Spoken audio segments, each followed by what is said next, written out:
बजरंगबली ने बिगाड़ दिया कांग्रेस का खेल, एक गलती और पीएम मोदी ने कर्नाटक से कर दिया कांग्रेस का सुपड़ा साफ। नए ओपिनियन पोल देखकर राहुल और प्रियंका का दिमाग हिल गया। बजरंगबली का अपमान और कर्नाटक की जनता ने कांग्रेस को औकात में ला दिया। कांग्रेस का गुणगान करने वाले हिंदू राहुल और प्रियंका पर ऐसे भड़के कि भगवान हनुमान को नीचा दिखाना कर्नाटक में कांग्रेस को धाराशाही करने के लिए काफी हो गया। कर्नाटक में पिछले कुछ समय से लगातार जो चुनावी ओपिनियन पोल सामने आ रहे थे उसमें सी वोटर से लेकर एबीपी गंगा और आज तक सभी के आंकड़ों में कांग्रेस को भारी बहुमत मिलता हुआ नजर आ रहा था। लेकिन एक गलती ने कांग्रेस को ऐसा धाराशाही कर दिया कि राहुल गांधी और प्रियंका गांधी इसे अपने जीवन में कभी नहीं भूल पाएंगे, क्योंकि कर्नाटक में कांग्रेस का हाल ऐसा हो चुका है जैसे किसी ने खुद अपने हाथों से अपनी बर्बादी का किस्सा लिख दिया हो। कर्नाटक की राजनीति में इस वक्त सबसे बड़ा मुद्दा भगवान हनुमान को लेकर चल रहा है, क्योंकि जिस तरह से बजरंगबली के भक्तों का अपमान हुआ और नए आंकड़ों में कांग्रेस का सुपड़ा साफ हुआ, उसके बाद लोग कहने लगे कि अगर कांग्रेस ने हिंदू विरोधी अभियान को बंद नहीं किया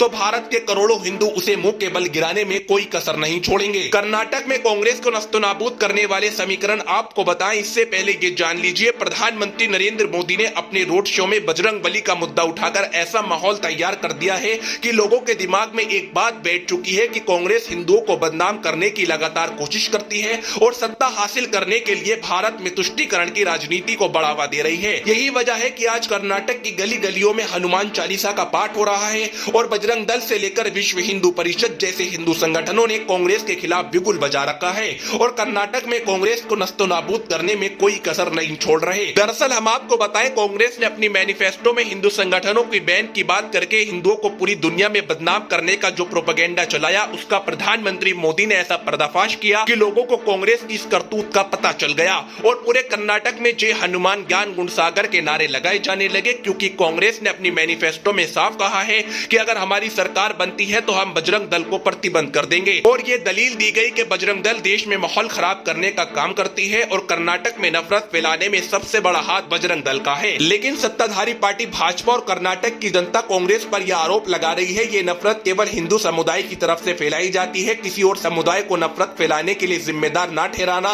कांग्रेस की मंशा किस प्रकार की है ये आप खुद समझ सकते हैं और यही वजह थी कि प्रधानमंत्री मोदी लगातार भगवान हनुमान को लेकर कांग्रेस पर हमलावर हुए और कांग्रेस के मैनिफेस्टो और पार्टी में किस तरह से हिंदुओं को नजरअंदाज करने का काम किया जा रहा है, इसका खुलासा भी कर्नाटक की जनता के सामने पीएम मोदी ने कर दिया। इसका नतीजा सामने आया कि एक तरफा सरकार बनाने वाली कांग्रेस आज हाशिए पर धकेल दी गई है और कर्नाटक की जनता कांग्रेस को लेकर बेहद गुस्से में आ गई है, क्योंकि 224 विधानसभा वाले कर्नाटक में 24 मई तक चुनाव होना है। लेकिन इससे पहले ही जो आंकड़े अब सामने आए उसने कांग्रेस के होश फाख्ता कर दिए और राहुल गांधी से लेकर प्रियंका गांधी और मल्लिकार्जुन खड़गे को कर्नाटक की जनता आड़े हाथों ले रही है और 224 सीटों में से पहले के आंकड़े की अगर बात की जाए तो कांग्रेस को लगभग 125 से 150 सीटें मिलती हुई नजर आ रही थी। लेकिन अब ताजा आंकड़े जो सामने आ रहे हैं उसमें भाजपा को 100 से ज्यादा सीटें मिलती हुई नजर आ रही हैं और 150 सीटों का ख्वाब देखने वाली कांग्रेस आज 80 सीटों के करीब सिमटने को तैयार है, क्योंकि भाजपा ने बजरंग दल पर बैन लगाने वाले मुद्दे को लोगों के सामने इस तरह से रखने की कोशिश की है